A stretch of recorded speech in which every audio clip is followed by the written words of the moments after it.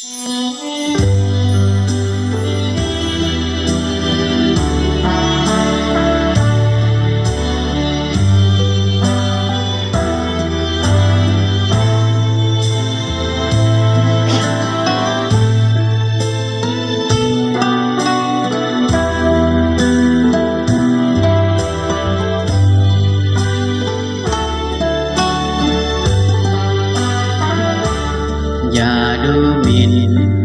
สาวนาเหมือนดังกาสีเอาพื้นหน้าเป็นที่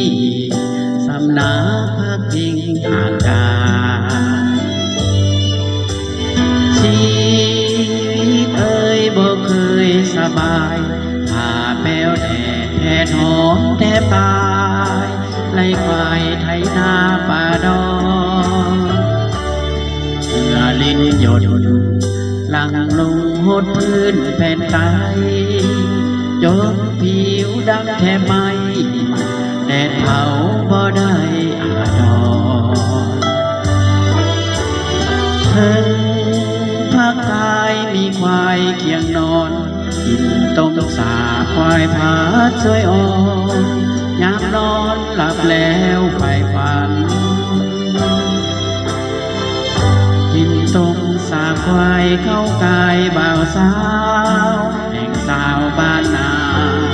บ่เคยเสิร์ชฟ้าเหมือนสาวสวรรค์หอมกินแป้งพงอยู่ทุกวันกินไก่เท่านั้นหอมเอ่ยผิวการนั้นต่างสาวนาดูถูกสาวนาเห็นว่าอับเฉามือถือเกี่ยวสันเขาเกี่ยวเข้าเลี้ยงเอาผ่านมา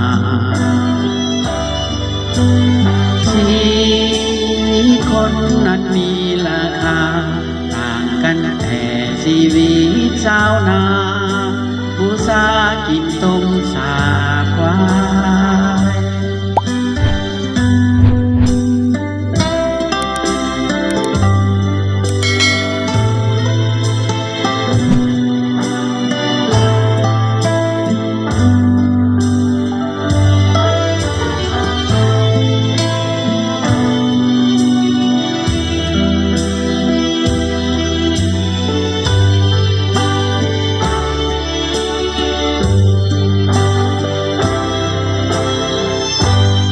ต้มสาควายเข้ากายบ่าวสาวแห่งสาวบ้านนาก็เคยเสิร์ชฟ้าเหมือนสาวสวรรค์หอมกินแป้งพุ่งอยู่ทุกวันกินกายเจ้านั้นหอมเอ่ยผิวพรรณนั้นต่างสาวนาอย่าดูถูกสาวนาเห็นว่าอับเฉามือถือเกี่ยวสันเขาเกี่ยวเข้าเลี้ยงเอาผ่านมาชี